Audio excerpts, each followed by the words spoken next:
बहुत समय पहले की बात है। एक गांव में देव नाम का एक गरीब मजदूर अपनी पत्नी दीपाली और 2 बच्चों के साथ रहता था। कभी कभार काम मिल जाता था तो ही उसके बच्चों का पेट भर पाता था, नहीं तो सभी भूखे पेट ही सो जाते थे। उसके छोटे बेटे दीपक को टीबी की बीमारी थी और उसका इलाज करवाना बहुत जरूरी था, पर उसके पास एक फूटी कौड़ी नहीं थी। उसको गाँव में काम तलाशता था, लेकिन उसको कोई काम नहीं मिलता था। इसलिए उसने सोचा कि क्यों ना वो पहाड़ी पार करके दूसरे गांव में जाकर काम ढूंढे। पर उस पहाड़ी का रास्ता बहुत खतरनाक था, पर वो बेचारा क्या करता, उसे जाना तो था ही, इसलिए क्योंकि उसे अपने बेटे का इलाज भी करवाना था। अगले दिन उसकी पत्नी ने उसे एक थैले में कुछ चने और गुड़ बांध कर दे दिया और वो उसे लेकर वहाँ से निकलने लगा। पर पहले वो माँ दुर्गा के मंदिर में गया और माँ दुर्गा से बोला, हे माँ दुर्गा, मैं जा तो रहा हूँ पर मुझे पता नहीं कि आगे क्या होगा। ऊपर से पहाड़ों का रास्ता भी बहुत खतरनाक है। माँ दुर्गे, हे माँ दुर्गे, मेरे पीछे मेरे परिवार का आप ध्यान रखना और मैं इतने पैसे कमा कर ला पाऊँ कि मैं अपने बेटे का इलाज करवा पाऊँ, यह आशीर्वाद मुझे देना माते। इसके बाद देव वहाँ से निकल गया और पहाड़ी के ऊपर से जाने लगा। रास्ता बहुत ही लंबा और ऊंचा था, इसलिए वो रुक रुक कर जा रहा था। पर उस रास्ते से ही उसको गांव पहुँचने में 4 दिन का समय लगता था। ऐसे ही 3 दिन तो बीत चुके थे और अभी वो गांव बहुत दूर था। देव पूरी तरह थक चुका था, उसके हाथ पैर जवाब दे रहे थे, ऊपर से खाने में भी थोड़े ही चने और गुड़ बचे थे। हे देवी माँ, मुझसे अब और नहीं चला जा रहा है, यहीं इस पेड़ के नीचे आराम कर लेता हूँ। देव उस पेड़ के नीचे बैठ जाता है और चने और गुड़ की पोटली खोलकर जैसे ही उन्हें खाने लगता है, वैसे ही गुड़ का कुछ हिस्सा जमीन पर गिर जाता है और तभी वहाँ कुछ चींटियाँ चलती हुई आ जाती हैं और एक चींटी कहती है, हे मानव, हमें बहुत भूख लगी है, बहुत दिनों से हमने कुछ खाया नहीं, हमारे घरों में हमारे बच्चे भी भूखे हैं, अगर तुम हमें कुछ चने और गुड़ दे दो तो हम उन्हें ये खिला पाएंगे। हाँ हाँ चींटी बहन, ये लो, अगर तुम्हारे बच्चे इसे खाकर संतुष्ट हो सकते हैं तो तुम ये सभी चने और गुड़ ले लो। देव वो गुड़ और चने जमीन पर चींटियों के लिए डाल देता है, लेकिन तभी वो देखता है कि वो सभी चींटी गायब हो गई हैं और अचानक से दुर्गा माँ वहाँ प्रकट होती हैं। देव माता रानी को अपने सामने देख हैरान रह जाता है। तभी देवी माँ कहती हैं, देव, तुम बहुत ही दयालु हो, तुमने अपने हिस्से का भोजन भी इन छोटे छोटे जीवों को दे दिया। तुम्हारा दिल सच में बहुत बड़ा है और इसलिए मैं तुम्हें कुछ देना चाहती हूँ। देवी ने ऐसा कहकर वहाँ अपने चमत्कार से एक जादुई बड़ा थैला प्रकट किया और कहा, देव, इस थैले में तुम जो कुछ भी डालोगे उसका तुम्हें 100 गुना बढ़कर ही फल मिलेगा, पर तुम कभी भी लालच मत करना और गरीब लोगों की मदद हमेशा करते रहना, उससे तुम्हारे पास कभी भी धन धान्य की कमी नहीं होगी। ऐसा कहकर देवी दुर्गा अंतर्ध्यान हो गई और देव वो थैला लेकर अपने घर आ गया और अपनी पत्नी को दिखाया। उसकी पत्नी के पास एक हल्का सा मंगलसूत्र था जो सोने का था। वो उसने उस थैले में डालकर देखा और देखते ही देखते उस थैले में 100 और ऐसे ही सोने के मंगलसूत्र आ गए। ये देख उन दोनों को अपनी आंखों पर विश्वास नहीं हुआ। देखा जी, मैं ना कहती थी कि सब्र का फल मीठा होता है। ये देखिए, माँ दुर्गा की कृपा से आज हमें किसी चीज की कमी नहीं रही। उन मंगलसूत्रों को बेचकर उन्होंने पैसे लिए और उन पैसों से अपने बेटे का भी उन्होंने बड़े अस्पताल में इलाज करवाया। उसके पास आज कई कोठी बंगले हो गए, पर माता रानी के कहे अनुसार उसने कभी भी गरीब की मदद करनी नहीं छोड़ी। उसने गौशाला, वृद्धाश्रम और माँ दुर्गा का गांव में एक भव्य मंदिर बनाया।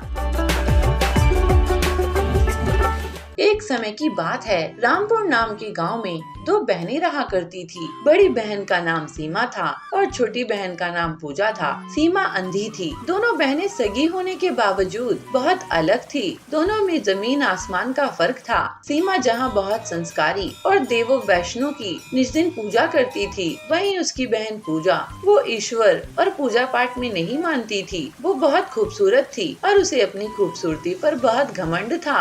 एक दिन सीमा माँ की पूजा करके सबको पूजा के प्रसाद में लड्डू बांटती है, तो लड्डू को देखकर सीमा पूजा से कहती है, ये लो बहन लड्डू। तो पूजा कहती है, सीमा, तू ये मत समझना कि मैंने ये लड्डू पूजा का प्रसाद समझ कर लिया है। मैंने ये लड्डू इसलिए लिया है क्योंकि मुझे ये लड्डू पसंद है, समझी तू? हाँ पूजा, मैं समझ गई। वैसे सीमा, एक बात तो बता, तूने तो कभी माँ वैष्णो को अपनी आँखों से नहीं देखा, फिर भी तू इतनी श्रद्धा कैसे रखती है? सीमा कहती है, क्या हुआ पूजा, जो मेरे पास आँखें नहीं पर मेरे पास मन की आँखें हैं और मैं उससे माता वैष्णो का अनुभव कर लेती हूँ। तभी उन दोनों के पिता अशोक आ गए और बोले, बेटी सीमा, तेरी इच्छा थी ना कि वैष्णो मंदिर तू जाए, तो बेटी इस शुक्रवार हम सभी वैष्णो माता के मंदिर जा रहे हैं। ये सुनकर सीमा बहुत खुश होती है, पर पूजा उदास हो जाती है और कहती है,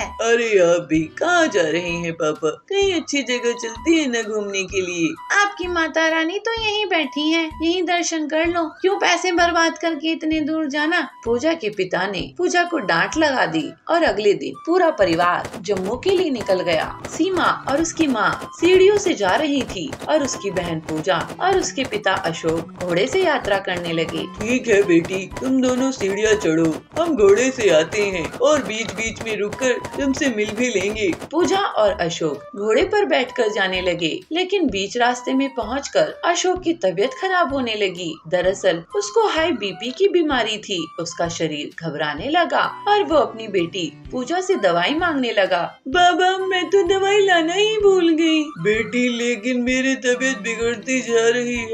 घोड़े वाले भैया, यहाँ कहीं आसपास मेडिकल शॉप नहीं है क्या? नहीं बेटी, यहाँ कोई मेडिकल शॉप नहीं है। अशोक की तबीयत अब और खराब होने लगी। पूजा ने भी लोगों से मदद मांगी और वो घोड़े वाले भी इधर उधर मदद मांगने चले गए, पर किसी के पास दवाई नहीं थी। तभी वहाँ एक छोटी सी लड़की शेर पर बैठे हुए आई और शेर को देखकर पूजा डर गई। तब उस लड़की ने कहा, अरे घबराओ मत, ये शेर तुम्हें कुछ नहीं कहेगा और ये लो दवाई, ये तुम्हारी बहन ने भिजवाई है। ऐसा कहकर वो लड़की वहाँ से चली गई। कुछ देर बाद सीमा भी अपने माँ के साथ वहाँ पहुँच गई और जब पूरी बात पूजा ने सीमा को बताई तो सीमा ने कहा, नहीं पूजा, मैंने तो कोई दवाई नहीं भिजवाई और न ही मैं किसी लड़की को जानती हूँ। तभी एक घोड़े वाला कहता है, आप जैसे कह रही हैं, वैसे तो सिर्फ माँ वैष्णो ही आ सकती हैं। क्या पता उन्होंने ही आपकी मदद की हो। इसके बाद वो सभी माता वैष्णो के दर्शन करने पहुँचे। सीमा माँ वैष्णो से कहा, हे माँ वैष्णो, मेरी आंखों की रोशनी लौटा दीजिए ताकि मैं आपके दर्शन कर सकूं माते। तभी माता वैष्णो वहाँ प्रकट होती हैं और सीमा की आंखों की रोशनी आ जाती है। पूजा भी माँ वैष्णो को देख सकती थी। हे माँ, आप धन्य हैं, आपने मेरी आंखों की रोशनी लौटा दी और अपने साक्षात दर्शन भी दिए। हे माता, आप धन्य हैं। पूजा कहती है, माँ वैष्णो, मुझे क्षमा कर दीजिए, मैंने आपकी कभी पूजा भी नहीं की, फिर भी आपने मुझे दर्शन दिए और मेरे पिता की जान भी बचाई, मेरी बहन की आंखों की रोशनी लौटा दी। हे माँ, आपकी महिमा अपरंपार है, आपके दर्शन करके मेरा जीवन सफल हो गया माते। देवी वैष्णो फिर से मूर्ति के अंदर समाहित हो गई और पूरा परिवार खुशी खुशी घर लौट आया, क्योंकि माँ वैष्णो के आशीर्वाद से अब सीमा देख सकती थी और पूजा भी भगवान में विश्वास करने लगी।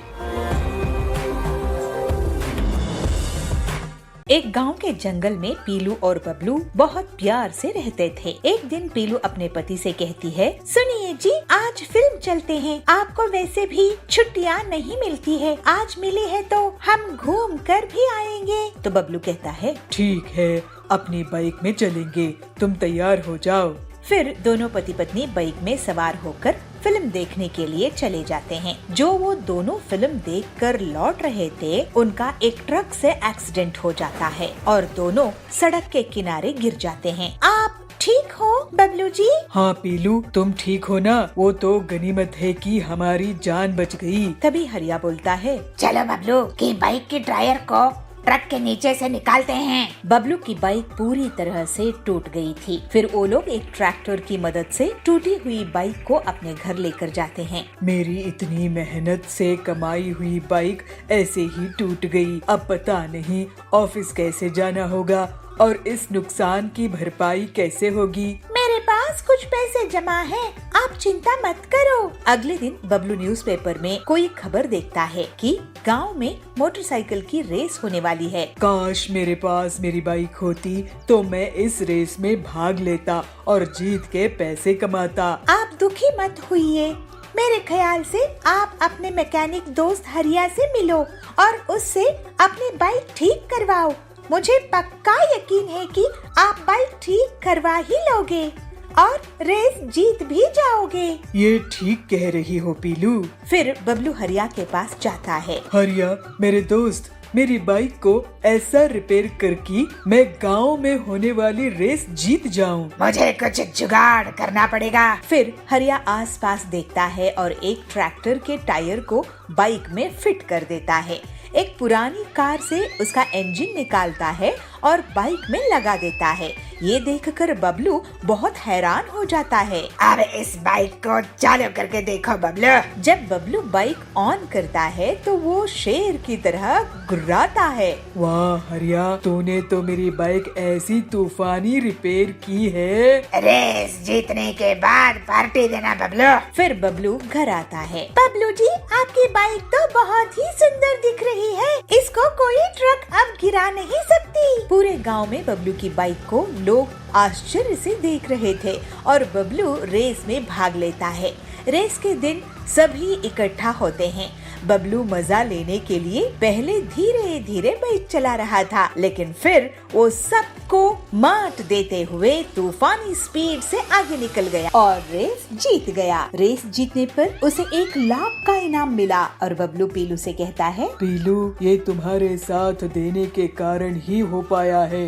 तूने मेरा मनोबल टूटने नहीं दिया और मुझे रेस में भाग लेने के लिए बाइक ठीक करने का आइडिया भी दिया। क्यों नहीं जी, आखिर आपकी पत्नी जो हूँ, आपकी जीत में मेरी जीत है। इस तरह से पीलू और बबलू हंसी खुशी रहने लगे। तुम गरीब लोगों की सेवा के लिए दुकान नहीं खोली है मैंने। मैं तुम्हारी दुकान चलने नहीं दूंगी। मैं तुम्हारी दुकान बंद करवा के ही रहूंगी। जबलपुर गांव के जंगल में बबली कव्वी एक ठेले में गन्ने का जूस बेचा करती थी। उसकी दुकान बहुत अच्छे से चलती थी और गर्मी में तो ग्राहकों की हमेशा से भीड़ लगी रहती थी। बबली सबसे बहुत अच्छे से बात करती थी। ऐसे ही बहुत समय तक काम करते हुए उसने बहुत पैसे कमाए और फिर कालू कौवे से शादी कर ली। अपनी सफलता के कारण उसको बहुत घमंड हो गया था और वो गरीब ग्राहकों से बदतमीजी से बात करती थी। बबली दीदी, मुझे 2 ग्लास ताज़ा गन्ने का जूस देना। मैं आपको पैसा कल दे दूंगा। अगर कल पैसे देने हैं तो कल ही जूस पीना। तुम गरीब लोगों की सेवा के लिए दुकान नहीं खोली है मैंने। अरे बबली दीदी, आप ऐसे कैसे बात कर रही है? मैं तो आपका रेगुलर ग्राहक हूँ। देखो बंटी भैया, पैसे रखो और जूस पियो। और हाँ, आज से गर्मी शुरू हो रही है ना, आज से 20 रुपया ग्लास नहीं बल्कि 40 रुपया ग्लास गन्ने का जूस मिलेगा। इस तरह से बबली बहुत घमंड हो चुकी थी। गरीब ग्राहकों से पैसे रखवाती थी, फिर गन्ने का जूस देती थी। कोई गन्ने का जूस नहीं बेचा था जिसकी बबली फायदा उठा रही थी। लेकिन अगले ही दिन बबली की दुकान के सामने पीलू चिड़िया अपना गन्ने का जूस का ठेला खोलती है। उसकी दुकान चलती देखकर बबली उसे जलने लगती है। पीलू चिड़िया, तुम मेरे ठेले के सामने गन्ने का जूस क्यों बेच रही हो? मैं तुम्हारी दुकान चलने नहीं दूंगी। अरे सुंदरी दीदी, गुस्सा मत करो। जंगल में इतने ग्राहक हैं कि हम दोनों की दुकान अच्छे से चल सकती है। पीलू की बातें सुनकर बबली चुप हो जाती है। पीलू अपने ग्राहकों से बहुत अच्छे से बात करती थी, जबकि बबली अभी भी बहुत घमंड से रहती थी। जल्द ही पीलू की दुकान में भीड़ लगने लगती है, क्योंकि वो गन्ने का जूस को सिर्फ 15 रुपए में बेचा करती थी। ये पीलू तो बहुत ही चालाक निकली, सस्ते दामों में जूस बेच रही है। इसकी दुकान बंद करवा दूंगी। मैं भी दाम कम कर देती हूँ, लेकिन उतने पैसों में मैं गन्ने का जूस नहीं बेचूंगी, बल्कि केमिकल वाला नकली मिलावटी जूस बेचूंगी। ग्लास का जंबो साइज बड़ा देखकर जंगल वाले मेरे ही पास आएंगे और पीलू की दुकान बंद हो जाएगी। फिर ऐसा सोचकर बबली अपने घर में केमिकल वाला जूस तैयार करती है और मन ही मन बहुत खुश होती है। जंबो गन्ने का जूस ले लो, जंबो गन्ने का जूस। इतने बड़े गन्ने का जूस कभी नहीं देखे होंगे। जंगल के पक्षी बबली की आवाज सुनकर उसकी दुकान की तरफ भागते हैं और ग्लास का साइज देखकर लालच में आ जाते हैं और सिर्फ कुछ ही मिनट्स में बबली के जंबो गन्ने का जूस बिक जाता है। देखा पीलू चिड़िया, मुझसे पंगा लेने का नतीजा, मैं तुम्हारी दुकान बंद करवा के ही रहूंगी। उसी दिन से पीलू की दुकान में ग्राहकों की कमी होने लगती है और अगले दिन से तो कोई भी उसकी दुकान नहीं जाता है। थोड़े ही दिनों में पीलू को दुकान बंद करने की नौबत आ जाती है। तभी एक दिन डॉक्टर हरिया उसकी दुकान पहुंचते हैं। पीलू, मुझे एक गिलास जूस देना, बबली की दुकान में भीड़ है, मुझे लेट हो रहा है, नहीं तो मैं उसी की दुकान में जाता। ये लीजिए डॉक्टर सर। अरे वाह, ये बहुत ताज़ा है। ऐसा करो, तुम मेरे हॉस्पिटल में रोज 20 गिलास भेज दिया करो मरीज के लिए। पीलू ये सुनकर बहुत खुश हो जाती है और हरिया के मरीज उसके गन्ने का ताज़ा जूस पीकर ठीक हो जाते हैं। लेकिन तभी वहाँ बबली की दुकान से गन्ने का जूस पीने वाले पक्षी आते हैं और उल्टियाँ करने लगते हैं। अरे ये क्या, इन्हें तो उल्टियाँ हो रही है। उनका टेस्ट होता है और उनसे हरिया पूछता है कि वो लोग क्या खाए पिए थे। तब वो बताते हैं कि रोज वो बबली के यहाँ जूस पीते हैं।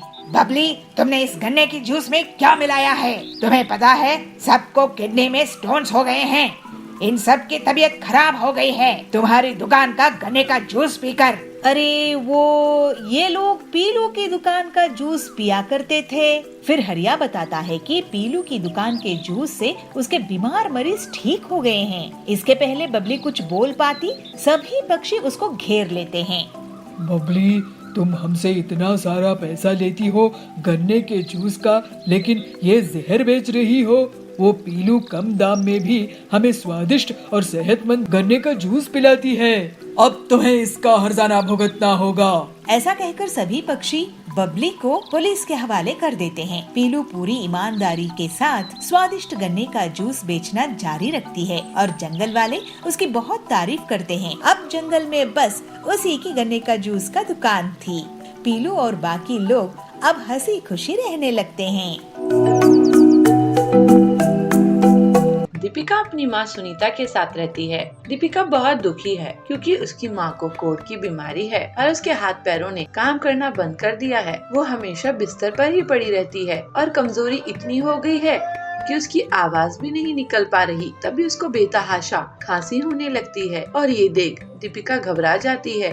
माँ, तुम घबराना नहीं, मैं अभी आती हूँ। तू कहाँ जा रही है मेरी बेटी? मदद मांगने जा रही हूँ माँ, मैं तुम्हें यूँ मरता हुआ नहीं देख सकती। दीपिका रोते रोते दर दर की ठोकरें खाकर लोगों से मदद मांगती है। काका, मेरी माँ की तबीयत बहुत खराब है, आप मुझे कुछ पैसे दे दीजिए ताकि मैं उनका इलाज करवा सकूं। अरे हट यहाँ से, और काम नहीं है क्या तुम लोगों को?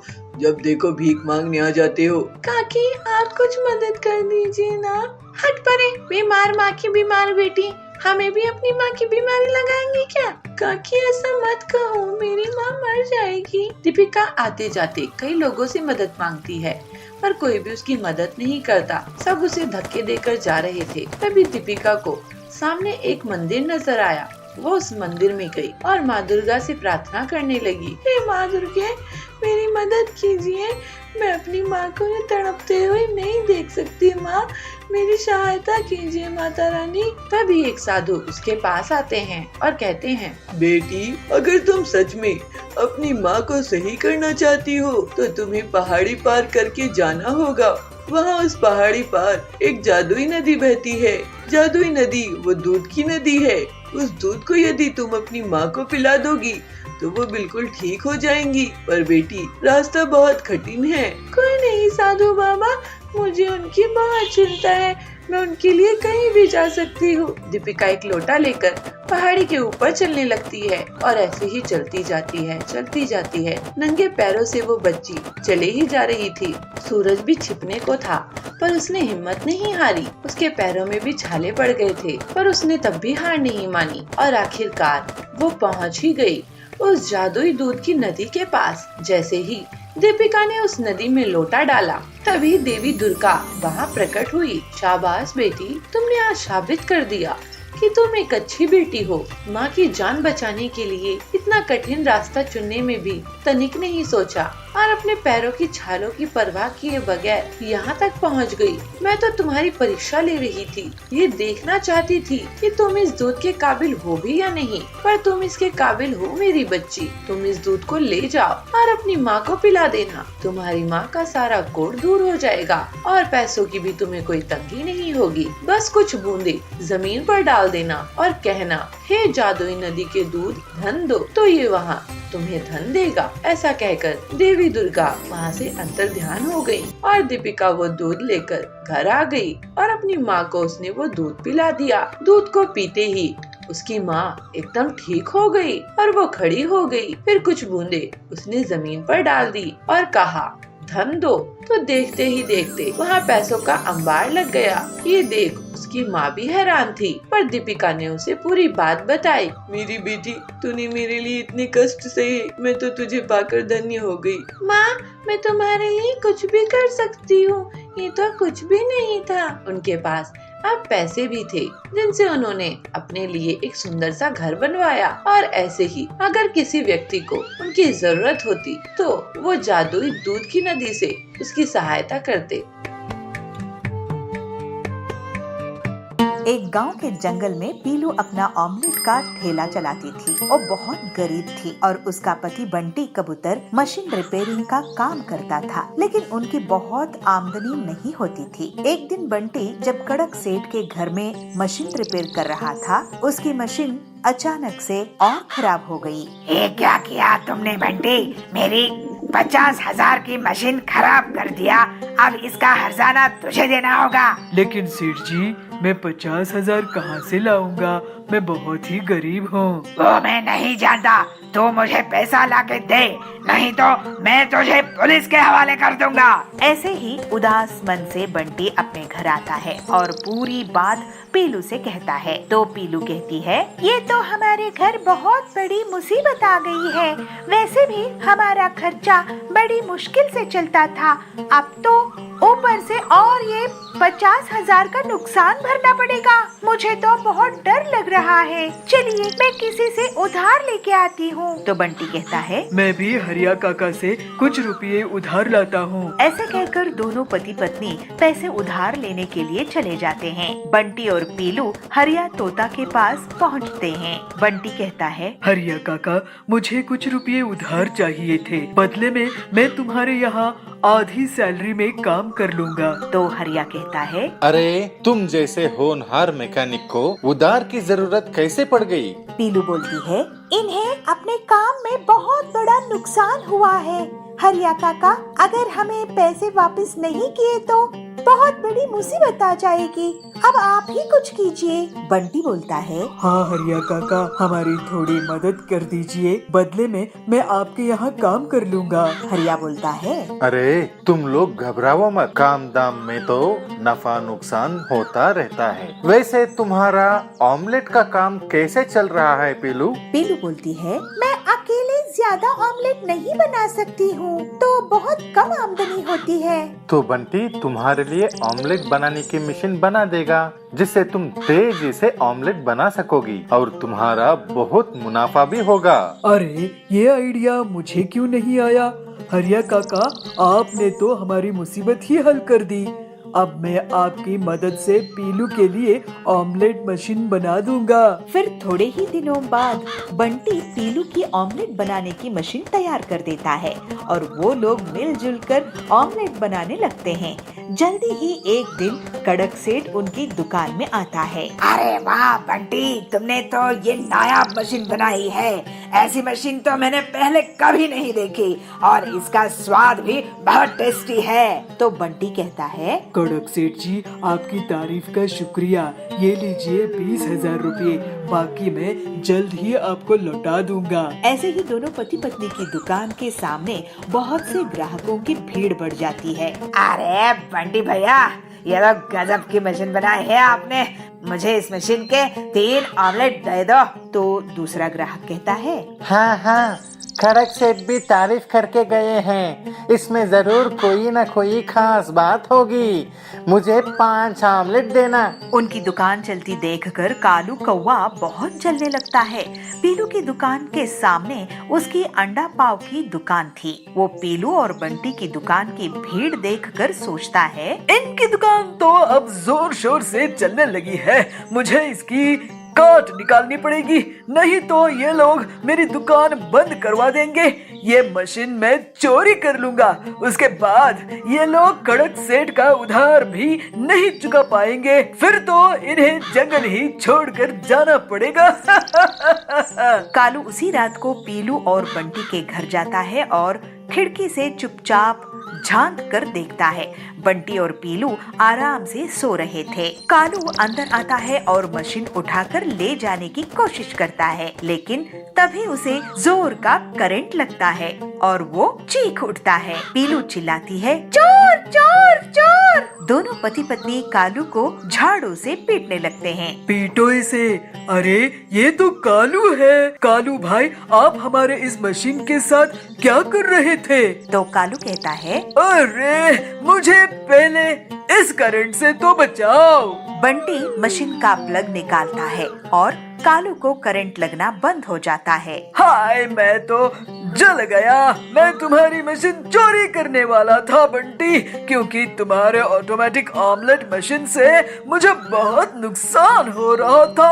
अब तो मैं काम करने लायक ही नहीं रहा। तो पीलू कहती है, आपकी हालात देखकर मुझे बहुत बुरा लग रहा है। आप हमारे यहाँ काम करो, लेकिन वादा करो कि अब से धोखाधड़ी नहीं करोगे। कालू बंटी की दया देखकर उसे वादा करता है कि वो अब से पूरी ईमानदारी से काम करेगा। उसके बाद से बंटी और पीलू की ऑमलेट बनाने की मशीन से बहुत अच्छी कमाई होती है और वो लोग कड़क सेठ का उधार भी चुका देते हैं और हंसी खुशी रहने लगते हैं। मूंगा गांव के जंगल में बबलू अपनी पत्नी पीलू के साथ रहता था। बबलू बहुत ही नेक दिल ईमानदार कबूतर था। बबलू एक बार बेकरी की दुकान खोलता है तो गांव के लोग उसे उधार में केक, ब्रेड वगैरह ले जाते थे और फिर उसको कभी भी पैसे वापस नहीं करते थे। इस वजह से उसे बेकरी बंद करनी पड़ गई। ऐसे ही एक दिन बबलू परेशान बैठा था, तब पीलू उसके पास आके बोलती है, क्या हुआ जी, आप परेशान क्यों हैं? तुम तो जानती ही हो ना पीलू कि मैं जो भी काम शुरू करता हूँ उसमें मेरा सिर्फ और सिर्फ नुकसान ही हो जाता है। मैं तो ये समझ ही नहीं पा रहा हूँ कि मेरा इतना नुकसान आखिर क्यों होता है। आपको नुकसान इसलिए होता है क्योंकि आप जरूरत से ज्यादा सीधे साधे हो। इन गांव वालों ने आपका बहुत फायदा उठाया है। आप उधार में चीजें देते गए, लेकिन ऐसा आगे से चलता रहा तो हमारे पास खाने के लिए भी पैसा नहीं बचेगा। तुम सही कह रही हो पीलू। मैं अब एक आखिरी बार कोई काम शुरू करके देखता हूँ। अगर अच्छे से चला तो ठीक है, नहीं तो शहर जाकर कोई नौकरी ढूंढ लूंगा। हम यही कुछ काम कर लेंगे, मगर आप उधार किसी को नहीं देना, ये सोचकर ही काम शुरू करो। ठीक है, एक आखिरी बार मैं कोशिश करता हूँ। कुछ दिनों बाद बबलू पीलू से कहता है, पीलू, मैं बाजार घूमकर देख रहा था कि कहाँ किसकी दुकान है, किसकी नहीं है। मैंने देखा कि हमारे गांव में सब्जी की दुकान तो है ही नहीं। गांव वाले पड़ोस के गांव से सब्जियां खरीद रहे थे, इसलिए मैं सोच रहा हूँ कि मैं सब्जी की दुकान लगाऊंगा। ये तो सच में बहुत अच्छी आइडिया है। अब मैं अपनी आखिरी जमा पूंजी लगा रहा हूँ, इसको मैं बर्बाद होने नहीं दूंगा। फिर जल्द ही बबलू अपनी सब्जी की दुकान खोल लेता है। बबलू के बहुत बार कहने के बाद भी बहुत से गांव वाले अभी भी उससे बिना पैसे दिए सब्जी ले जाया करते थे। एक दिन पीलू भी उसकी दुकान में इसीलिए बैठती है कि लोग बिना पैसे दिए सब्जी नहीं ले जा पाए। एक दिन डॉक्टर बबली उनकी दुकान में आती है। पीलू, बबलू, तुम्हारी दुकान में सलाद का वेजिटेबल्स है क्या? डॉक्टर मैडम, ये लीजिए सलाद के वेजिटेबल्स, ये बहुत ही स्वादिष्ट है लेकिन थोड़े महंगे हैं। मैं इन वेजिटेबल्स की सलाद खाती हूँ। ये स्वादिष्ट तो होते ही है लेकिन फायदेमंद भी बहुत होते हैं। और रही बात कीमत की, तो हेल्थ इज वेल्थ। अभी मौसम बदलने वाला है और ये आने वाली गर्मी के मौसम में गर्मी से बचाएगा। मुझे ये 5 किलो दे दो। डॉक्टर बबली की जाने के बाद पीलू बबलू से कहती है, सुनिए जी, डॉक्टर मैडम क्या कह रही थी? सुना ना आपने कि इस साल बहुत गर्मी होने वाली है और गर्मी से बचने के लिए वेज सलाद फायदेमंद होगा। हाँ, अगर ऐसा होगा तो वेज सलाद से लोगों को गर्मी में बहुत फायदा होगा। इसका मतलब हम खुद ही वेज सलाद बेच सकेंगे और पूरे गांव में हमारे अलावा कोई नहीं है। देखो, गांव वाले ऐसे ही इसे नहीं खरीदेंगे। हम क्यों ना एक प्लेट बनाकर उसको बेचें? कुछ ही दिनों में लोगों को गर्मी से परेशानी होना शुरू हो जाता है और डॉक्टर बबली सबको वेज सलाद खाने की सलाह देती है। इस तरह से बबलू और पीलू की दुकान में भीड़ इकट्ठा होने लगती है। सुनिए गांव वालों, भाई और बहनों, मैं आप लोगों को अब से उधार में कुछ नहीं दूंगा। आपको अपनी सेहत का ख्याल रखना है तो पैसा देकर वेजिटेबल सलाद खरीदो। बबलू की बात सुनकर लोग सोच में पड़ जाते हैं, लेकिन फिर गर्मी के बुरे प्रभाव से बचने के लिए वो पैसे देते हैं। इस तरह से लोगों की सेहत को भी नुकसान नहीं होता है और वो सब अब सबक ले लेते हैं कि कोई भी अच्छी चीज मुफ्त में नहीं मिलती है। फिर कुछ ही दिनों में बबलू और पीलू बहुत अमीर हो जाते हैं। इस तरह सभी खुशी खुशी रहने लगे।